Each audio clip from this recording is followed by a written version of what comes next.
Welcome, y'all to High Level Sports Talk. I am the host, Leader Johnson. We are here with one of the best NBA draft analysts. I love his work. Always love how insightful No Ceilings is. This is No Ceilings NBA draft analyst, Tyler Metcalf. What's up, man? What's up, man? Appreciate you having me, and appreciate the kind words. Excited to talk some hoops. No question, man. It's a good, busy time about to get to that year. I mean, high school basketball about to start. A lot of things about to go on. We want to talk first about the NBA draft, 2025 NBA draft. Cooper Flag being the number one guy. A lot of controversy. A little bit in between 1 through 5. We know the Ace Bailey situation. Who do you think, if you're impressed with the draft class from this draft class, just for the whole draft class, who are you impressed with from this draft? Like in terms of like what team do I think nailed it, or just if you were ever to speculate a whole draft, like from that team's whole draft, who do you think impressed you a little bit by which way they went? If it was just 2 picks, if it was 1 pick, what do you think really impressed you with their draft class? I mean, I it's kind of tough not to like what Utah did, where there's a lot of speculation about where Ace Bailey was trying to direct where he wanted to go, and they're like, tough. Like we don't really care whether you want to be here or not, because we think you're going to buy into it, and we love the upside. We love your game, and there's a lot to like about Ace, and they went and got him. And then later in the draft, they traded up and went and got their, potential point guard, combo guard, shooting guard, however you want to classify him, and one of the most prolific college players in all of last year in Walter Clayton. So I love that they went up and got their guys. They trusted their evaluations, they trusted their work, and they valued them properly and are believing in their culture and what they're trying to continue to build. So I really liked what Utah did, even though, there may have been some questions of like, oh man, are you really going to take a guy who doesn't want to be here? It's like, well, he's gonna want to be here because of what we're building, and we trust our eval of him. I kind of roll with that because, listen, I was one of the guys. I'm a Sixer fan. I was like, man, Ace Bailey's the guy. I said, man, he has a very generational way of scoring, man. You're not going to find too many guys like that, and this is why Tyler is saying that. And Danny Ainge is the guy who went with Utah, right? So Danny Ainge is a very, very, we know he's a bold guy, and I'm telling you, he made a great pick. Because he don't care what you're talking about. He's looking for the best talent available. And Utah, if they're looking for their superstar, you got Laurie Marketing, you got people there, College Sexton is playing. What better to dispel that with a guy like Ace Bailey? And then Walter Clayton Jr., Walter Clayton is a winner. He was hella good. He was the most outstanding player in the tournament. He really proved himself. So I think that was good. And in my term, I like, listen, I might sound a little crazy, but the Hornets, that was a big move. Kalkbrenner, I always was, like that was Liam McNeely. People talk about a lot of small forwards, right? They talk about a lot of players, but nobody really gave McNeely that. I still think he's underrated. I think that was a steal of a pick. He was a hell of a one and done player. I remember when he was being recruited out of high school, he really, really excelled big time. Kind of remind me of how Cam Whitmore excelled up his high recruiting chart. He just really excelled. And then they get Concanute, who I feel like is the smartest player in the draft. Best basketball IQ in the draft. The way he passes the ball is very underrated. I really like that draft. I really think the thing is now, do I think the playoffs? I don't know what the Hornets are going to do. I just really don't. I mean, LaMelo was a real good player. They got Brandon Miller, and that's a good way to start it. But who's going to put them guys together? But Utah, they got draft picks. They got they're real good. I think Ace Bailey's a great way to start that out. I'm talking about the High Level Sports 2025 NBA Draft Prospect Room Review. Starting big, where I said was my top guy, top, as we can see right now, the top 25 most NBA ready players. I think everyone knows that Cooper Flag at 31 points he had. He just does everything so fluently on both ends of the court. I think he's the best two-way player in that draft. If we go down, Dylan Harper, I think BJ Escombe, who was the second best two-way player to me in that draft. I mean, he really can do things that are forceful on both ends of the court. He's going to be impactful. If some people see the Eric Dixon in there, listen, I still think you put him on the floor. You put Eric Dixon on the floor. 5 years, in the game of college basketball, elite levels last year. He's going to be ready. We're talking about NBA ready players. We're not talking about could be the best ready player on their team, but he could be the guy when you put on the floor, he's ready. That's it. He know how to play, and everybody knows Villanova players know how to play, and no question, I'm telling you, we're going to come back to this. You're going to be like, Eric Dixon. The same thing I said about Justin Edwards. I said, how can they sit there, top 3 guy in the class, and not draft, at least draft him? Justin Edwards. I said, they're going to pay for that, and they paid for it. 3-year contract. You know what I mean? So that's one guy in that class. Who do you think, looking at an NBA ready player, who do you think, besides Cooper, besides Dylan, you could say, who is your best NBA ready player to you, Tyler, in that draft? Like you name some NBA ready prospects. Yeah, and I love Con Knippel. I had him top 7 on my board. I loved, like we were talking about, I loved what Charlotte did because this was their front office's second draft. Obviously, last year they took the big home run swing with Tijane Saloon, and this year it's like, all right, man, like you got to find some sort of competence, and you got to find guys who can just play and who can space the floor, who can shoot, who have a high basketball IQ. Or do they have the highest upside? Maybe not. But if you want to make that play-in tournament, for starters, if you want to make the playoffs, you have to start building a cohesive team. And I think that's exactly what they did. And I think Khan's going to fit into that role, playing off of LaMelo, playing off of Brandon Miller, playing off of, Bridges and, everyone else who's there. It's like, all right, so at a minimum, he's going to be an awesome spot-up shooter.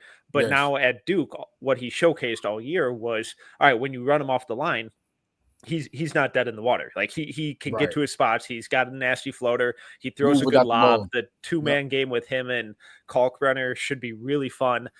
So yes, he's now like a lethal spot up outlet for LaMelo and Brandon Miller, but also when the ball swings to him, he's able to do a little bit out of those situations, get to the rim, and he's not just a one-dimensional player. So I think his combination of IQ, shooting, and strength makes him really ready, especially on this young Hornets team, to contribute really, really early.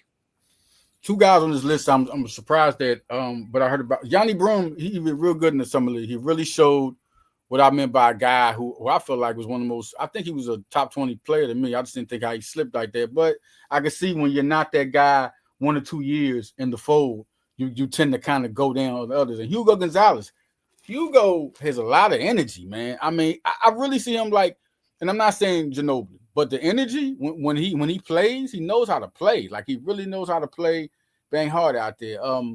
One thing, we go to another list that was on there, the top 5 shooting guards. Now we're looking at the shooting guards. One guy I want to talk about, Jace Richardson. How did you feel when you saw him out there? Another, Jason Richardson's sons out there. You also have Jackson Richardson, who's also out of high school. That pedigree. What do you think about him with that good Orlando unit? What do you think about that?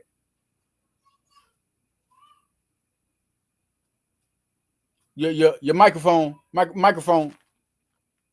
bad. Rookie move. The dog was barking and I hit that mute button. The worst.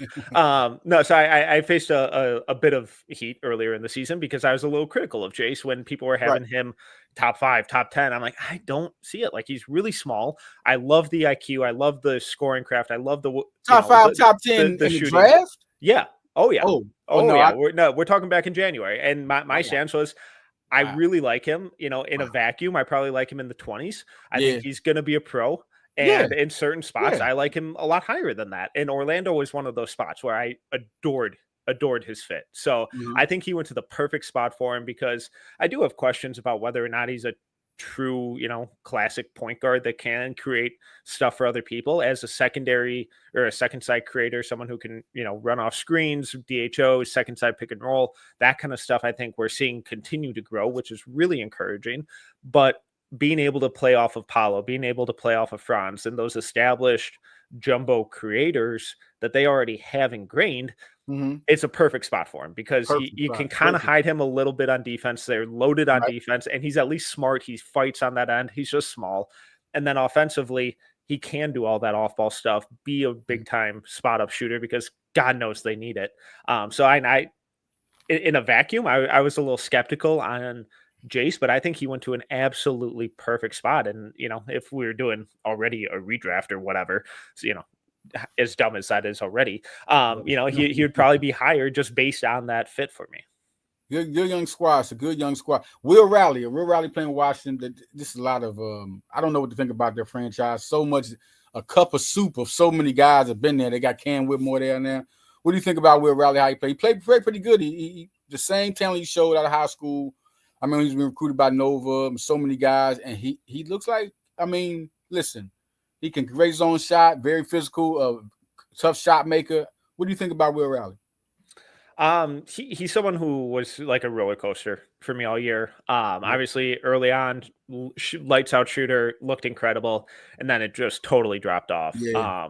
And then it came back because he started figuring out other ways to make an impact. And even when the shot wasn't falling, something that I always really, really enjoyed with him was the motor on both ends of the floor. Like, he doesn't know how to navigate screens. He's still way too skinny, not super explosive first step, but he's constantly moving. He's constantly chasing his guy through screens. He's like you always felt him out there, even if the numbers weren't reflecting it. So I think that at a minimum, it being able to compete. What do you think about Washington, man? What on that?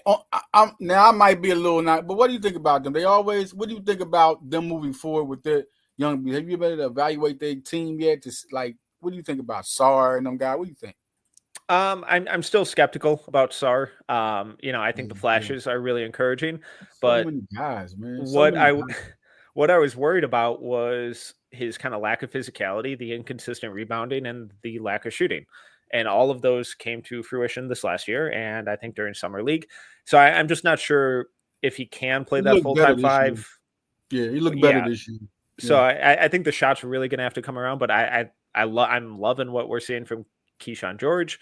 I like Bub Carrington a lot, and I love AJ Johnson long term.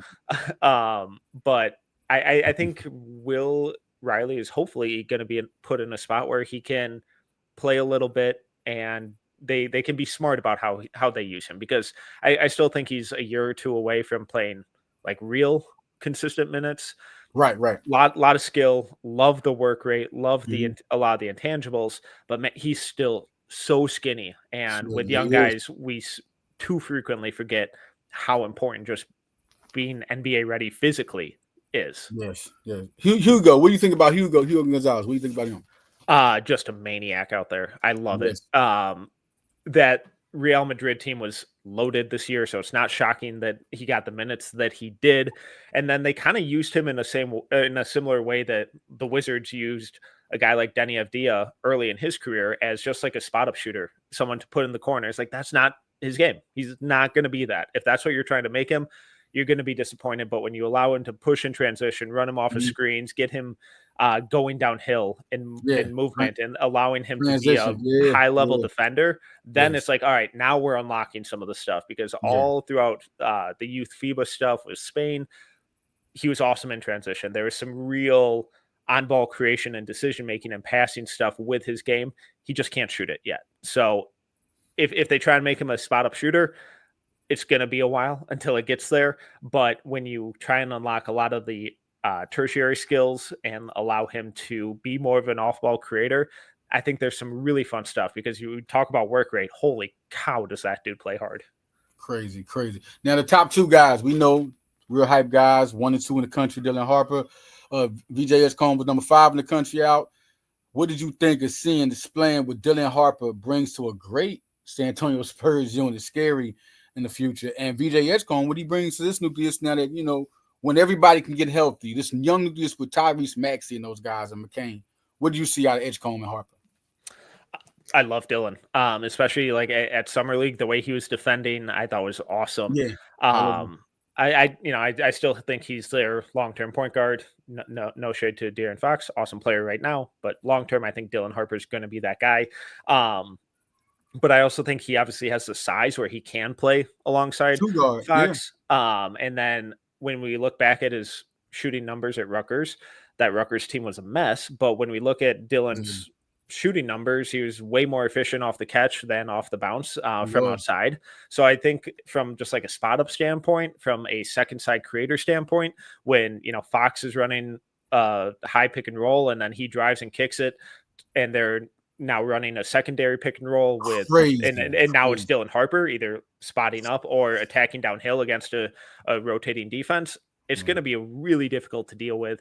And then defensively with him, Castle, Sohan, Wemby, Vassell, Fox all out there. It's like, holy cow, they're going to be they're going to be following in the shoes of OKC, kind of dispelling that notion of young teams not being able to defend. I think they're going to be really good defensively. Popovich, man, wow, just how that's just crazy. So Edgecombe, the defense, both ends of the floor. You see how active he was. How impressed were you of Edgecombe? Again, it just. He was a guy that I kind of struggled with in the draft. Not like I hated him, but it's like, all right, am I going to have him at 4 or 5 or 6? You know, there you go. I was like that.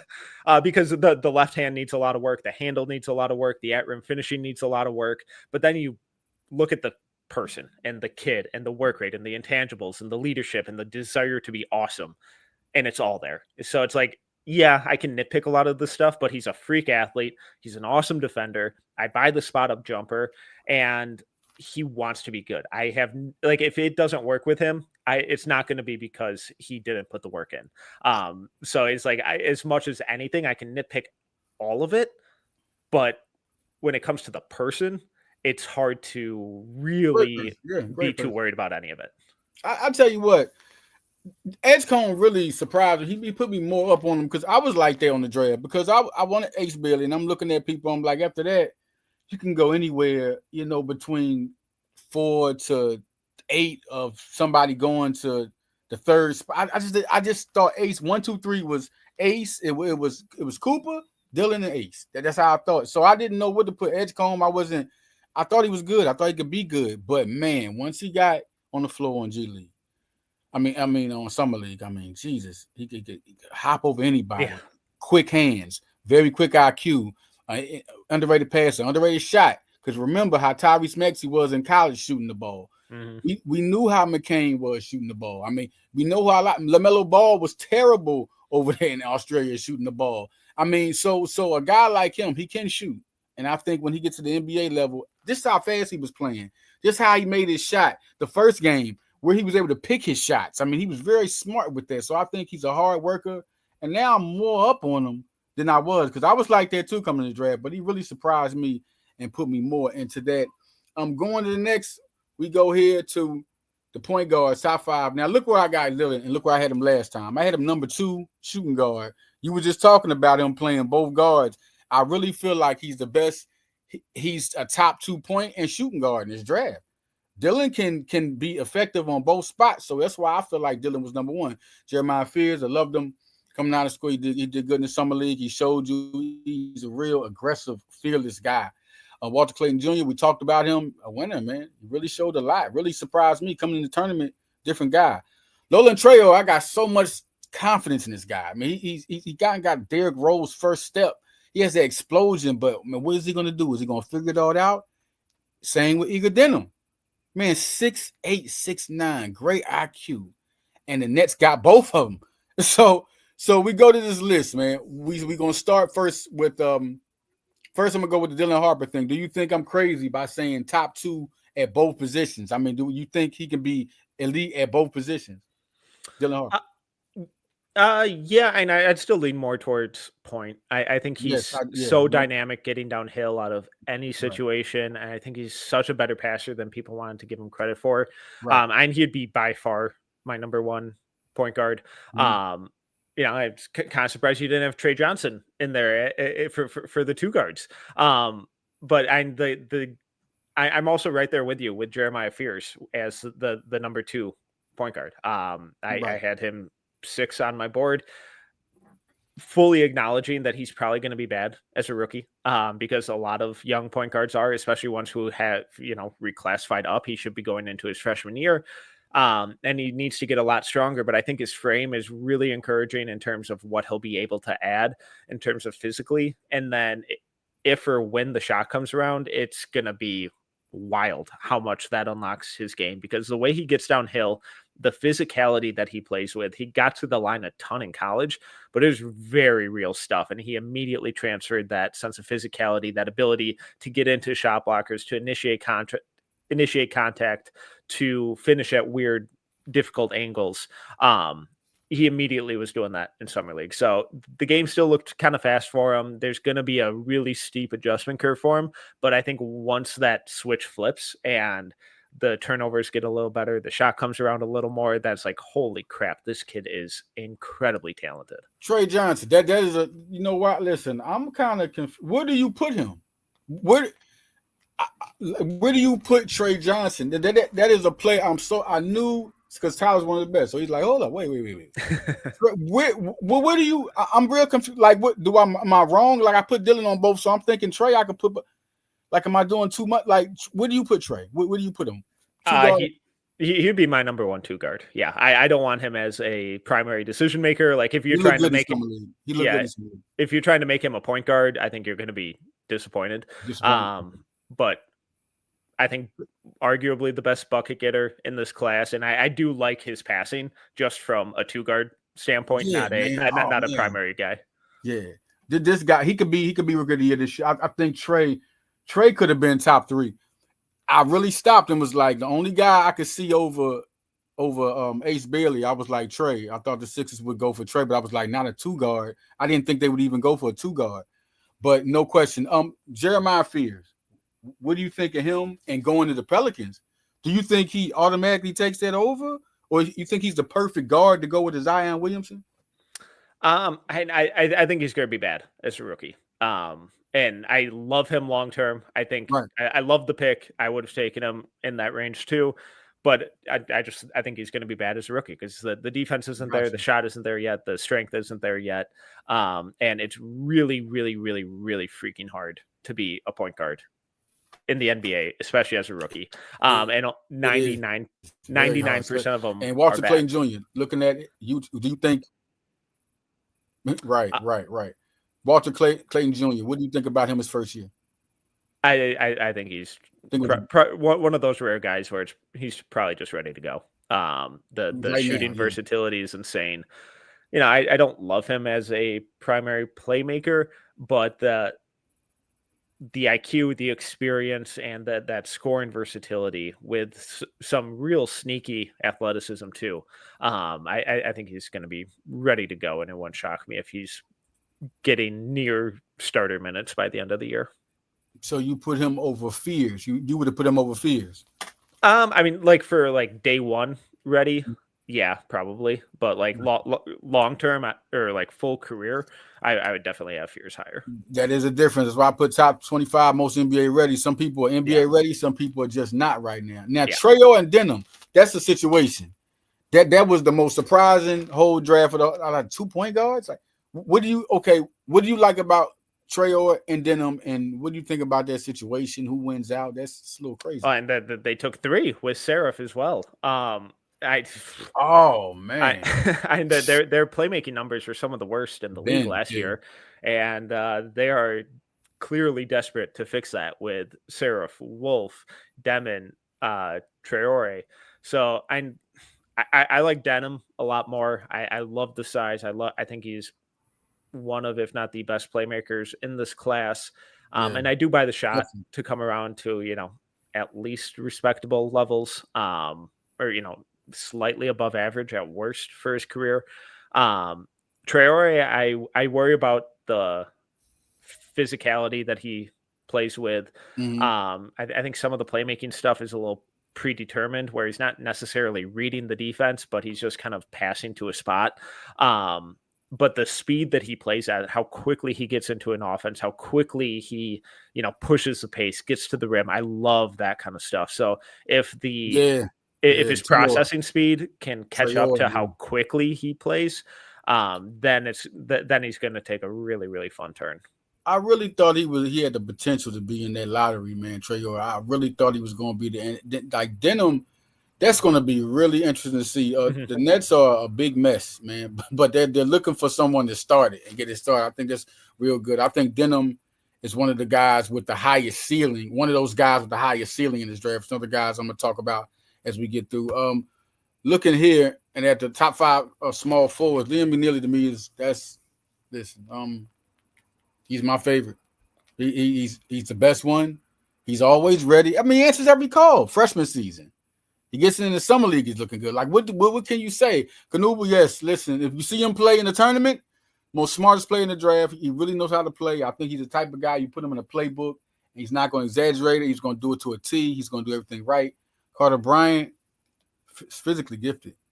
Physically gifted, man. I think another guy the Spurs got. I'm so mad. Like, how did they get this draft? They get another guy they can get put in there with Steven Castle on the front court with Wembanyama. That's going to be crazy. And he can shoot the 3. Drake Powell, the most talented player on this whole class. Like, talent-wise, Drake Powell came out of high school, 11th ranked prospect. This guy was exciting, right? And, he's a guy he's there, but we're going to see how he goes. Cedric Coward's another guy that was talented. He went back to Duke, didn't. I thought he was going to go back. I thought he was going to take the NIL, and he really looked good. He could have been a good season. Could have been a lottery pick. How good he did in the combine. He could have been a lottery pick, man. No question. Cedric Coward, we got Tyler Metcalf. He will be back. He's a little technical difficulties. We'll have him back on the show, man. We're talking the high-level sports, NBA prospect room review. Big time thing here, man. We're talking about the top 5 small forwards here. And Liam McNeely was impressive. And he's going to play with LaMelo Ball. He's going to play with Con Knuble. He's going to play with Carter Bryant. He's going to play with, you got Drake Powell. You got Cedric Coward. You got these guys on your small forwards. And these are, to me, the top 5. Some people were trying to put VJ Edgecombe as a small forward. That was crazy. No, he's a shooting guard. It's no question. Liam McNeely, Con Knuble, Carter Bryant, Drake Powell, Cedric Coward. These are the top 5 small forwards. We're going to have, soon we're going to have Tyler Metcalf back. Yeah, man, he's going to be back on. He had a technical difficulty. This is big, man. The big thing about this one is that Cedric Coward, like I said, my bad, we're going to get more in the tune. Go there when he comes back. Listen, Cedric Coward could have went to Duke and been a star. He could have been a top 10 player. I mean, dude could play defense. He can high-level player, jump above the rim on you. He's just one of those guys. And I felt like, to me, should have went back and got their money because there's more NIL going on. And it's different from when it was before. You can go back, pick up your money, and then you're at Duke. So the prospects are watching. The scouts are watching, general managers are watching, everybody's watching you more when you're here. Fans are watching, they're watching you more when you're at Duke, and then you're going back and playing for them. You could have had a championship. So listen, man, it's crazy. The big thing about that is that listen, we're going to take a break right quick before we come back, and we're going to get right to it about this unbelievable draft class 2025 when we come back.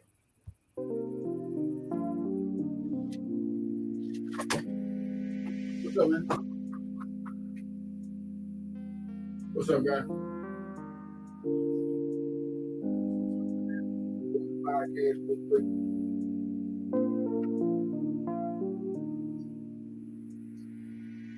Next Monday. Yeah. No, it's all good, man. I got you.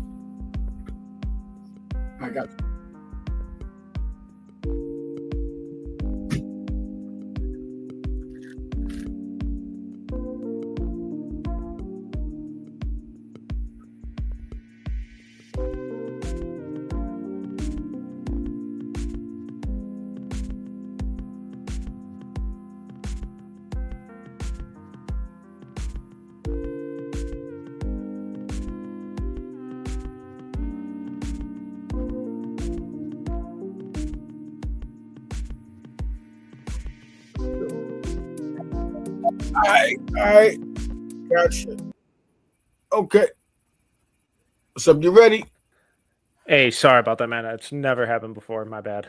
It's cool, man. We back. We're gonna get going. Now, we was talking about the top small forwards in this class. and that is Liam McNeely. What do you think about Liam McNeely? Love his game. He was definitely a guy that I was overthought because of the situation that he was in at UConn, where he was dealing with that ankle injury for a lot of the year, and then basically just kind of had to play point guard for them late, and that's just not who he is as a player. But as we saw throughout summer league, awesome spot up shooter, can attack closeouts, get downhill, really smart passer, and then just another guy who's just bigger than people kind of seem to remember, and how much of that of an advantage that gives him on the defensive end, and especially rebounding. We got Kyle Kanuba. You said how much you love him. What's the big thing about him? His strength that you love him. Feel for the game is through the roof. Insane shooter, obviously, but just does so much more. He allowed Kaman Malawach to just feast at the rim on those lobs, whether it's pick and roll, attacking closeouts, and transition. He throws an awesome lob, really smart kick out passer too, and just the constant decision making of whether to let it fly, to attack a closeout, to get to his spots, put a defender in jail, and use that strength and that frame to shield them off. It just always felt like he was doing the right thing. Like, does he have the upside to be the quote unquote the guy? Probably not, but playing off of LaMelo, Miller, I think it's an absolutely perfect compliment. Good team there. Good team to be around for LaMelo to have some shooters. You got Miller, you got Kanubu now, and then Kyle Burner can shoot too. It's going to be interesting to see that team. Carter Bryant with their whole nucleus of who we just talked about. We got Fox, and then you got Cash, you got Wembanyama. What do you like about Carter Bryant? What do you think about their pick? Love Carter Bryant. One of my favorite freshmen in this class. Mm-hmm. He's just a winning player. He does all the little things. I would have him up there with VJ as best perimeter defenders in this class. We saw it at Summer League. We saw it at Arizona. The way that kid defends is insane. And now it's just, he's got to give something. Got to give something on offense. I buy the shot long term. I think there's some fun connective passing upside with his game too. But we just haven't seen it yet. I think we will. But the defense feels very, about as close to day one ready as it can get. Now, I was talking about Drake Powell. What do you feel? You're going to the Nets, another team that's probably throwing a bunch of talent in there to see who gets the best player. What do you think about Drake Powell, the pick for Drake Powell? I like the swing. I think he needs a lot of work. He was going into last season. He was one of my favorite guys. I love the defense. I love the athletic tools. I bought the shot a little more than what he showed at North Carolina. My biggest concern with him at North Carolina was the lack of a handle and how he just wouldn't even look at the rim in a lot of situations. So the confidence needs to be built back up. It wouldn't totally shock me if we see him have a Justin Edwards type of rookie year. The physical tools, the defense are awesome. I think there's some sneaky passing stuff to him as well, but the scoring confidence and the scoring instincts need to come a long way. Super athletic. Cedric Coward, I was talking about him. He could have went back to Duke. I mean, he could have got the NIL money. Could have even possibly, to me, had a higher draft pick being at Duke. The team could have won a championship. The guy's a very talented player. What do you thought about the pick for Cedric Coward? Another kind of one of those wild cards where the limited stuff that we've seen is a lot of fun. Insane shooter. The measurables were bonkers. It's like a +9 wingspan or something ridiculous like that. I'm curious to see how the on ball and kind of scoring versatility continues to grow.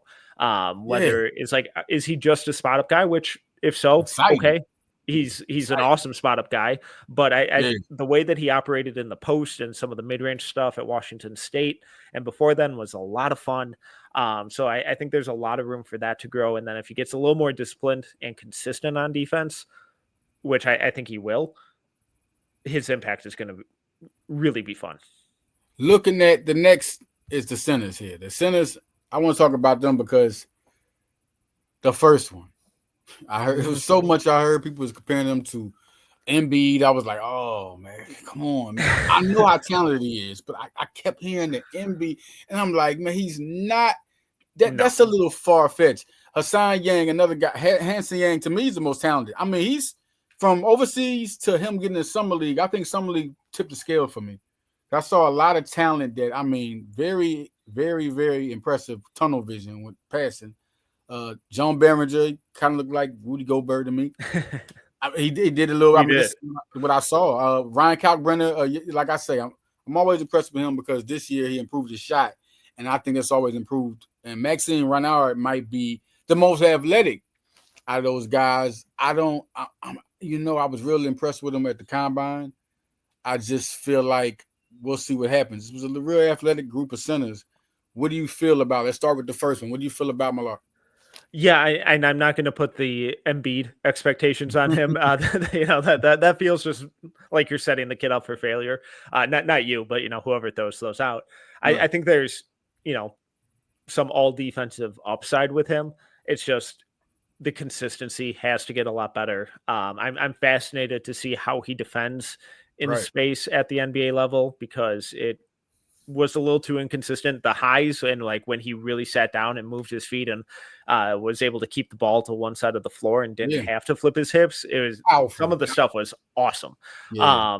I didn't love how perimeter oriented his offense was at Summer League, but that also kind of felt like a situation where they were like, "Hey, it's Summer League, go experiment and show us if you have anything out there." Yeah.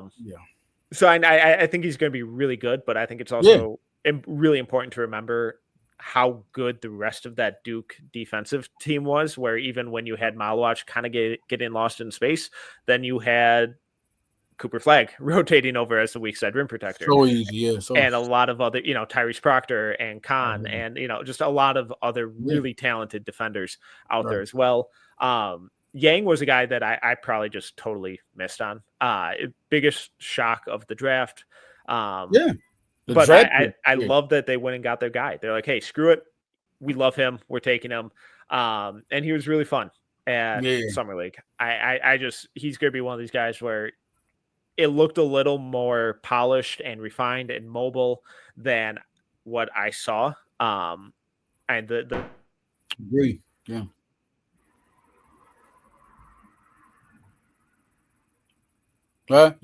And below what most of these guys are playing at, but the skill, the passing, the IQ is all very, very much there. Behringer, I thought, had arguably the best single Summer League performance. That kid rocks, freak athlete, and he's been playing for like 3 years. And he can catch lobs and pocket passes, which is very cool and something different that Timberwolves fans aren't necessarily used to over the last few years. And then Kalkbrenner and Reynaud, I think they're going to be two guys who probably fall into like that weird range of not being quite good enough to be like full-time starters on legit contenders, but then also being like overqualified backups where they're like kind of like that center 1.5. And Kalkbrenner's insane defender, very one of the most decorated defensive college players ever. Awesome shot blocker. Curious to see if he ever actually spaces the floor. We kind of saw trending that way, but then Reynaud is just weirdly versatile on offense, really good attacking closeouts, getting to the rim, solid handle, shoots a ton. I think he's going to be a really nice backup option for that Kings team. No question. Looking at like the two biggest guys, Malak and Denham, are the two highest ceilings. I feel like them the two, if they reach their potential, like some guys are trying to say Embiid is crazy, but no, those two guys, if Denham and Malak reach their potential, those guys could be very special. You could be talking about top 5 players in this draft, like 10 years down the line, 5 years down the line, that they really have their ceiling. The power forwards in this draft are super, super huge in this draft. Also, if you look at those guys, and we're trying to get me see if I can get to the doggone Jesus. Okay, top 5 power forwards: Cooper Flagg, Derek Queen, Asanuel, Yanni Broom, and Dixon are my top 5 in this draft. Yes, Dixon's there again. Telling y'all right now, when Dixon gets on the floor, there's no guy more ready to play in the NBA than Dixon. It was, looking at it, he's 5-year senior, and then he draft. That's one thing that's always going to put your draft stock down. I know it sounds crazy. This isn't back in the 90s. It's back in 2000s. If you're not showing your stuff from the first 2 years, then your stuff is going to constantly go down. It depends on who you are. It doesn't go like that. Now Dixon's there, and Yanni Broom another one. Yanni Broom's another guy, second to Cooper Flag in the Player of the Year conversation. Defense. The thing that surprised me was the 3-point shot. That surprised me in summer league. Noel, good, talented, man. Once again, the Hawks are getting these talented guys everywhere. This was like when they had John Collins. They got another guy. So now we'll see what they do. Derek Queen, such an underrated prospect in this draft. One of my most underrated players in his. He didn't get his credit. Top 10 type of player. Double.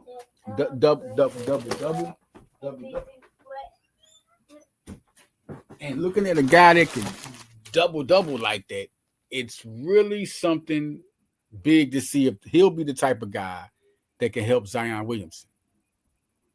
All right. And then you're looking at Cooper Flag, super.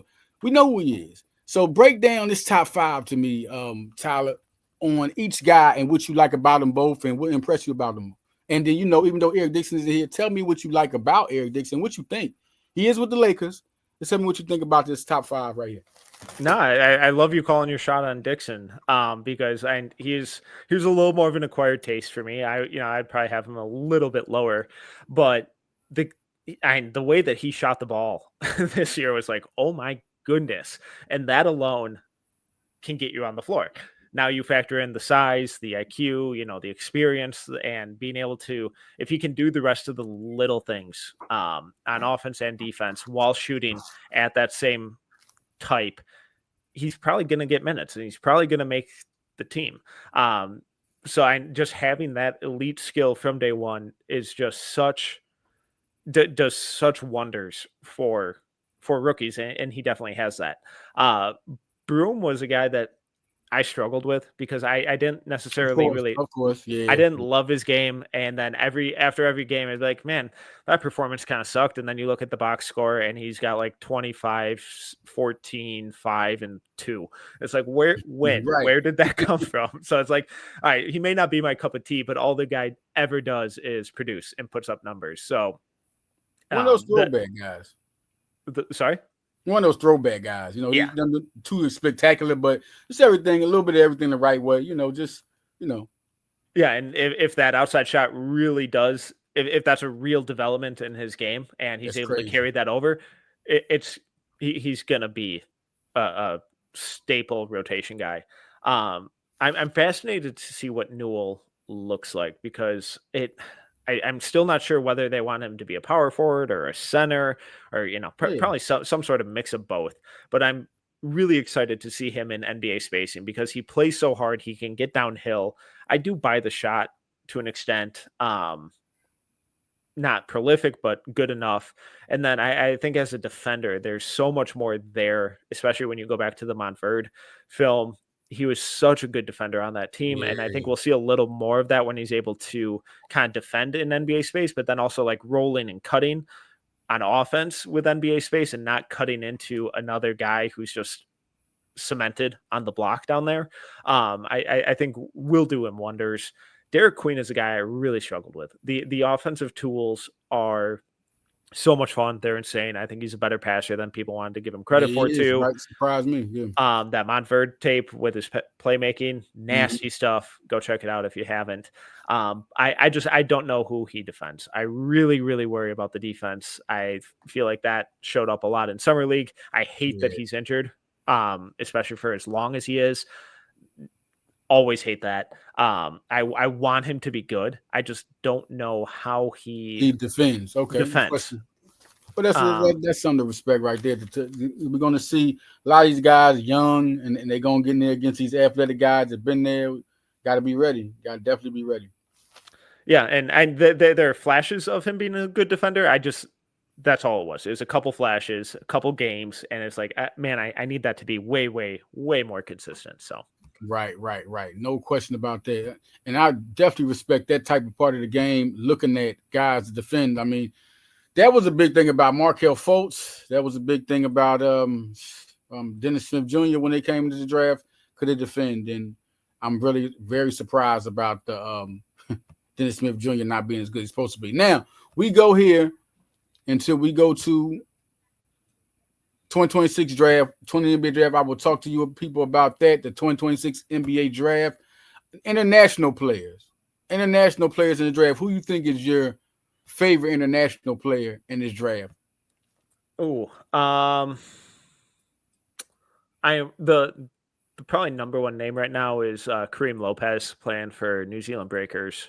Uh, he's grew up in Mexico, was playing for the Breakers this last year. Talented shooting guard. I'm really, really intrigued to see how his season goes. Fun athlete. It's just what type of leap is he making between year one and year two over there? And kind of the polarizing guy, depending on who you talk to. Some people love him. They're over the moon. They're like, I think this kid could end up as a top 5 pick. And others are a little more skeptical and kind of in wait and see mode. I keep hearing about this. Listen, I've seen the clips, but you know what? There's a lot more people, more hype on him. A lot of people going to NBA are really putting their draft stocks up ever since the LaMelo Ball, RJ Hampton, when they first broke over there. It seems like more people are going over there and kind of building their reputations there, who they go over there to. Looking at the 2026 NBA draft prospect rankings right now, these are my rankings. Number one, and it's a big thing going on between number one player right now among analysts. It's crazy right now. AJ Bansa, you got Darren Peterson. Those are my top two. Some people put Peterson over Bansa. I put AJ number one because Darren is great. Darren is unbelievable, shot maker, so confident, like another Kevin Durant. In your face, he is going to make every shot. But AJ, man, he makes everything look so easy. Like the way he moves and the things he does, his confidence on the court, another confident guy. Goodness gracious. I mean, he's really something to watch. This 2026 draft is going to be something to see who goes up and how crowded with talent. I really like the talent in this draft. Chris Sinek Jr., to me, I think he compete with the top two. Chris Sinek is something different. Like he can shoot from the outside. He can dunk on you. He can, like, long guy playing for Houston. Let's just see. That's one guy I say to watch out for. Cameron Boozer, yeah, man. I mean, this is dad with a jump shot. Well, I'm talking about a 3-point shot that's crazy. Like Cameron Boozer is another guy who's going to be an all-star when he gets there. Nate Emmett, listen, at Tennessee, he's going to be doing some work. Another guy that has an outside shot, you know, the center position now is really built on people they want to have their outside shot. He's one of those guys. He's really good. Michael Brown Jr., shout out to Brown Jr., telling his dad, man, those are my guys. He's earned this position. He has really been dynamic.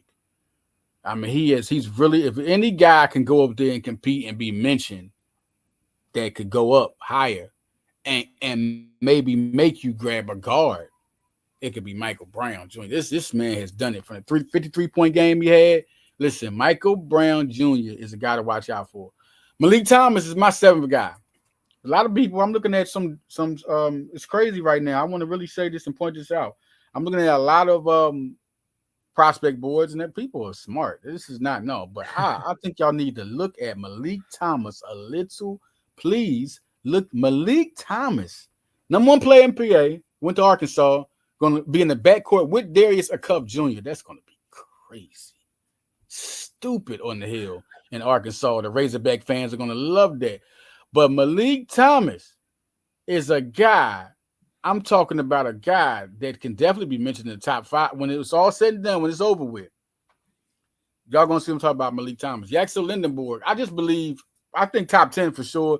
Lottery is not for sure if he's top 10, but I really got this guy has a lot of talent, long, going to Michigan, which has got a real good roster, super roster. And I think all the tools that he has on both ends of the floor are impactful. I'm really amazed by his talent. Darius Acuff, shot maker. If you're looking at Darius Garland, look at Darius Acuff Jr. The guy's a playmaker. And Jaden Acquaintance, listen, could have been a big time. We were talking about this for him in this draft before. We were talking about him here. Before all this, before I had 10 people were talking about him in the top 5 first out of high school. The talent's still there. And I think he's a top 10 guy there. Now, looking at this top 10, what do you think of this top 10, Tyler? I like a lot of these names. And that's the beauty, I think, about obviously this time of the year, but also this class where for me, there are three guys really clear cut at the top, in AJ, Darren, and Boozer. For me, those are the three surefire top tier guys that teams are going to be rightfully tanking for. I have Darren at 1, AJ 2, Boozer at 3. But I don't think there's necessarily a wrong order with any of those guys. And then outside of that, I think this class is going to be fascinating, because it wouldn't shock me at all if it looks a lot like, I'm blanking on the year, but that Jaden Ivey, Keegan Murray class, where you obviously have like your top 2 or 3 surefire one and done guys. And then there are going to be a lot of returners who I think have a really good shot of climbing into that top 5 kind of range. Like I'm really intrigued by Sinek. I really like Nate Ament. I love Michael Brown. Even, guys like Tunde Yesufu and Nicholas Kamenia, Koa Pete, Darius Acuff. Like, they could definitely climb up there. But then you look at some of these returners like Paul McNeil, Isaiah Evans, Jaden Quaintance, Carter Knox, LeBaron Philon. It's like Thomas Houck, Bennett Sturts, Yaxel Lundeberg. Like, there are a lot of names where it's like, I think outside of those top 3-4 names, there's probably a next tier of about 50 guys that could easily climb up into being a lottery pick. I want to mention this now. The Cayenne Anthony is another name that's going to be in this draft. Let's see if he wins. I think he's going to get all the time at Syracuse. Bryce James. Let's see. I don't think he has the pressure or has the direction that they have for Bronny. He could be the guy that stays 2 years. You know what I'm saying? But looking at this draft, which is just breaking down, one guy I definitely want to talk about, it's going to be a great, great team they're playing for. We're going to say for Cayenne for one. We're going to say, we're going to talk about all those guys, but one guy playing for a great team here I want to ask you about that's on this list. What do you think about Malik Thomas? What do you think about him? He's really, really fun. I didn't know. So like I typically don't start a whole lot of my high school stuff until like March, April time, like when I'm gearing up and going out for Nike Hoop Summit. And he wasn't on the official Nike Hoop Summit teams, but he was on that Portland Generals team that both teams scrimmage against. And just every time he was out there, it's like, holy crap, this kid is fun. He's shifty, he's quick, he's explosive, he's a dynamic shot maker. Like he saw the floor well. He's just really, really skinny. And I hate boiling it down to that, but it's like, and at the end of the day, if you can play, you can play, and you're going to go pro. And I think he falls into that bucket. But it's like, all right, how quickly are you going to be able to adjust to the physicality and all of that? And that's at this point, that's really my only question with him, because the offensive skill set and versatility and creativity is so incredibly fun right now, and he plays with a chip on his shoulder and an attitude that I really love as well. What stands out to you about Michael Brown Jr.? What stands out? I mean, God, what doesn't? It's like sneaky pop, big time shot maker, fun playmaker, competitive defender. I love, and it's not like a primary skill, but how frequently he'll just get like a block in transition. It's like, what are you like? You have no business doing that. What are you doing getting up there and turning that shot away at the rim? But the way he just, and the improvement that he's shown over this last year is pretty outlandish. So I think he's going to be one of these guys in this kind of continuing trend of point guards who just casually pull up from 30 feet and then can also get downhill and put a guy on a poster as well, combined with some really fun playmaking. So I think Louisville got an absolute stud with him. They did. And the last question here. Listen, you said that your guy is Darren Peterson, man. It's a real good judge. And like you said, man, it's a talented class. Talented in this class that just happened here. I mean, this is one of those talented classes. So why would you pick Darren Peterson as your number one? Why is he your number one for you right now? And I just don't really see a whole lot of flaws in his game. Obviously the bucket getting, 3-level scorer, insanely fluid on the court. And I just, he like his ball handling almost reminds me of Jeremiah Fierce and that ability to keep the dribble alive in traffic and improvise. And when the second or third defender comes out of nowhere, he's not panicking, he's not picking up his dribble and killing it. He's keeping it alive and countering, and then either creating a good look for himself, but then more importantly, the passing with him this year grew so much, and he really turned into like a legit high level ball screen creator and playmaker.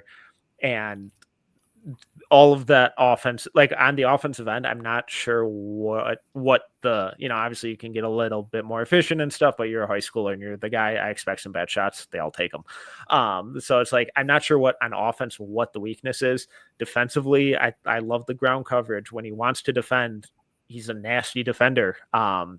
He's just got to get more consistent on that end. So but AJ and Cam, it's a lot of the kind of similar vibes. So I think the top three in this class are like shockingly fun. No question, man. And if I compare this top two of 2026, it's the top two on similar. It's like 2003. Melo, LeBron. That's who you look at when you look at Peterson and the bench, because they really don't have. It's not really a weakness you're looking at. You're looking at what they need to improve in more, but you can basically see everything that right now. Like right now, you can put them in there and they can impact. I just feel like they both can, and that's how I compare this draft on the top two part of this draft. And another thing before we get out of here, man, let's make sure y'all follow Tyler Metcalf, read his work. No ceilings, is unbelievable. Shout out to Stephen Gillespie, NBA draft. Shout out to Tyler Rucker, y'all guys, y'all my guys. I wanted to ask you, particularly figured out about this one pairing that's about to happen next year. Jalen Green and Cam Malak. Now listen, their ceiling could be, if their ceiling is right and they can impact, they could be, just looking at the ceiling part, this could be crazy. Like this could be a team that not next year in the championship, but we're talking about future championship aspirations. Do you feel like looking at those two on the same team? You looking at that?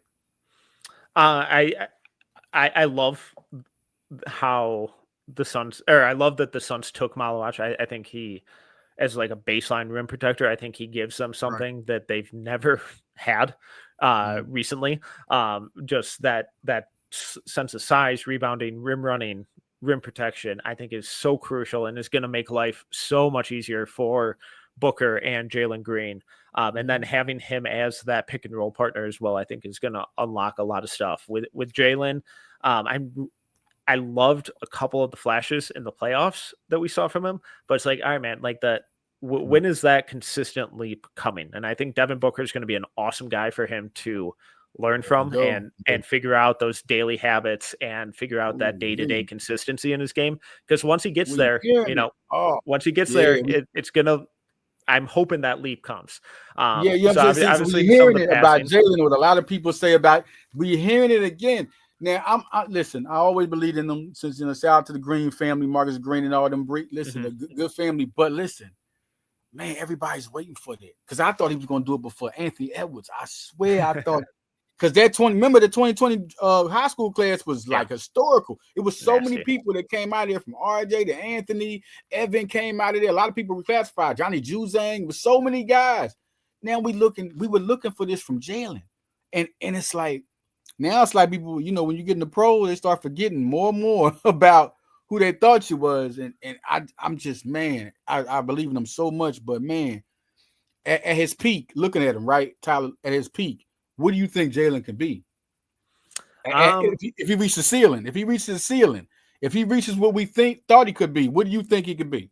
Yeah, and it's probably a guy who's challenging for a scoring title and, is on a couple All-Star games. So we're looking for that. We're saying, right, with the people, everybody, so many analysts, people, especially after last year's playoffs. After last year's playoffs, now they really are like, man, I think even the Suns, they were looking for it right there, and then they didn't get it. They just went another place, and I just feel like, when the Houston didn't get it right there, and I feel like they should have waited. They got young players. They got Jabari Smith. They got Amen Thompson. They traded Cam Whitmore. I don't know we'll see, but they got Kevin Durant. I guess that makes everybody shut up right now. Just make everything gets better, but how your future going to look. But we're going to see. But, man, for another episode on High Level Sports Talk, we will talk this Monday. We were talking to Jamie Boscal for the NHL Flyers, man. We're talking here with Tyler Metcalf. Make sure y'all follow No Ceilings, follow Tyler Metcalf and all them, man. Great. We're going to talk about more sports coming up. The basketball season's coming, so No Ceilings going to have all your information you need. Make sure y'all tap into them. We out of here, y'all. It is High Level Sports Talk.